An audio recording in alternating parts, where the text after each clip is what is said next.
Hi, I'm Beth Barone, and welcome to Sext. This is a show where I use my texts, emails, and Instagram polls for important research, like getting to the bottom of one-night stands, or the top, depending on who you are. The one-night stand, a rare type of hookup that often requires no texting or technology at all, just like they did in the 50s. Take this one night, for example. I was out at a bar and I saw a hot guy. We started talking and flirting and eventually kissing. I decided I was going to bring him home with me, but when we were laying on my bed making out, he started pushing my head down toward his penis. I asked him kindly to please stop, but nevertheless he persisted. So I did what any self-respecting human being would do in that situation. I lied and said I was going to get a glass of water and then went and slept in my roommate's room. When I woke up, he was gone. Maybe even all the way back to Canada where he was from. I never had to text him or even learn his name. I guess one-night stands can really go either way, and that's the gamble we take when we bring a stranger home with us. Surely there's a fountain of information about one-night stands available. Let's dive in. I sent a survey to my close personal friends, and by that, of course, I mean everyone who follows me on Instagram, to get some information about dating. One of the questions we asked was true or false. I have had a one-night stand in the last 12 months. As you can see, the results are almost split down the middle. This is good, healthy. I'm proud of the 44% of you who were able to rein it in. And I'm also proud of the 56% of you who were able to get it in. And in the middle of a global pandemic, props to you if you were able to do this in a safe and healthy way. But were you? Were you really? This is really a question of self-care. So continue to lead with that and be safe and keep up the good work. Now I'm going to share with you my pre-one-night stand checklist. It only has one item on it. Ask the person when's the last time they washed their sheets. If they can't remember, it's a no-go for me. Even if they're coming over to your place, you don't want someone who can't remember the last time they washed their sheets. That's indicative of much deeper issues. I don't have a psychology degree, but just trust me on this. I am so happy to have you all here. Welcome to Group. This is where we heal through sharing. So I have to say that the pandemic did make me a little bit nostalgic for one-night stands. And then after reading your guys' stories, that went away completely. So I'm really excited to hear from you and share your stories with the world. So let's kick it off with Jessica Schultz, who met a guy at a bar, from what I understand, and tell us what happened.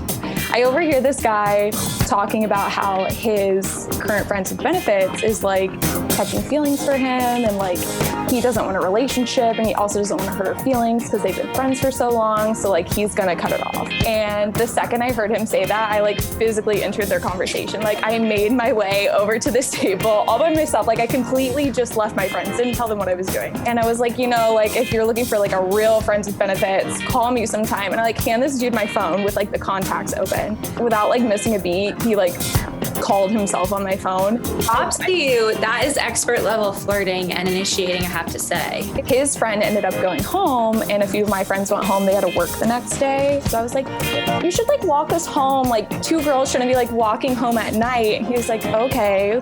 I invite him inside, and I realized right then and there that my room had been a complete mess for 2 weeks. I had to make sure Marie Kondo'd that shit, threw everything in the closet the adult I am. Guys would have sex with you in a cave. They don't. They really would. I don't know why we care. I go back downstairs and I walk into this weird conversation that they're having about religion.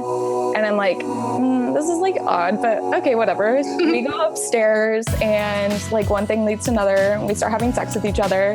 And it wasn't good. It really was from the beginning, I was I need this to end right now. This is awful. So it does, thank God. And he turns over and looks at me and he goes, I just needed to let you know that I renewed my virginity and I've been celibate for a year. And I just broke that. And I was excuse me?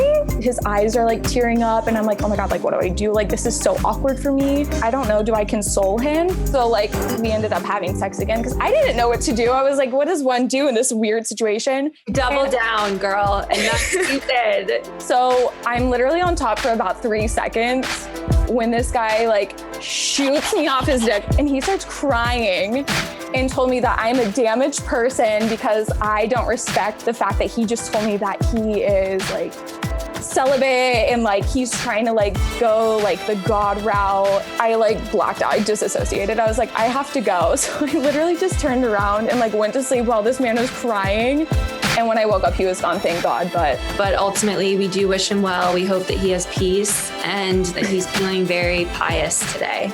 Yep. If you're watching, cheers. Now we're going to kick it over to John, who's going to tell us about a one-day stand. I was talking to this guy on Tinder. So we're like, let's hang out, awesome. And he's like, do you want to go to my house? And I was like, yeah, that sounds great. Let's go to your house. Let's do it. And he sends me his address. I drive there and I realize that it's just a street. Like he didn't give me a number. And so I'm like, hey, I'm on your street. What's the house number? He responds, hey, all good. I'm in a tinted van. Maybe he said, do you want to come over to my place? Or did he say it was a house? No, he said house. No. We're thinking four walls and it's more like four wheels. You know what I mean?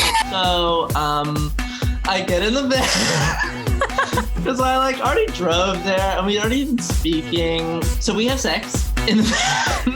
The whole time I'm like eyes open and I'm looking out the windows and there's literally like adults with their children like walking around. But you've got the tinted windows so they can't see shit. Oh, also, by the way, huge dick out of nowhere.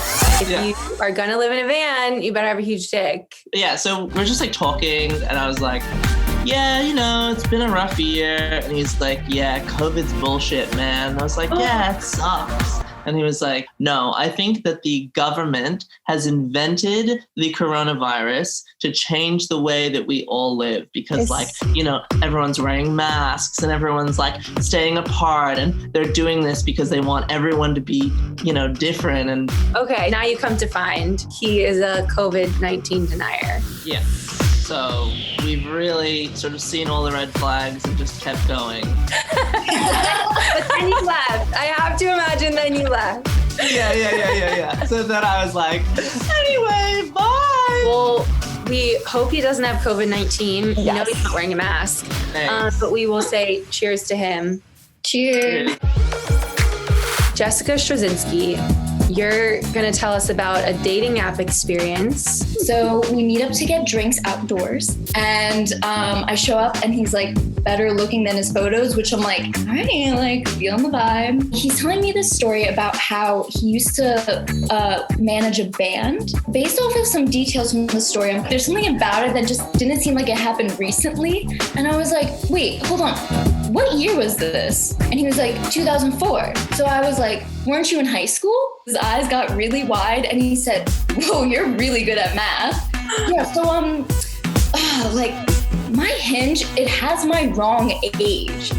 Classic mix-up, as if it's not in your control. Well, okay, like how old are you? And he was like 37. So I was kind of like, okay. But I was so determined to have sex. Like, I was like, I can't be stopped. I was like, do you live around here? And he was like, yes. So I was like, great.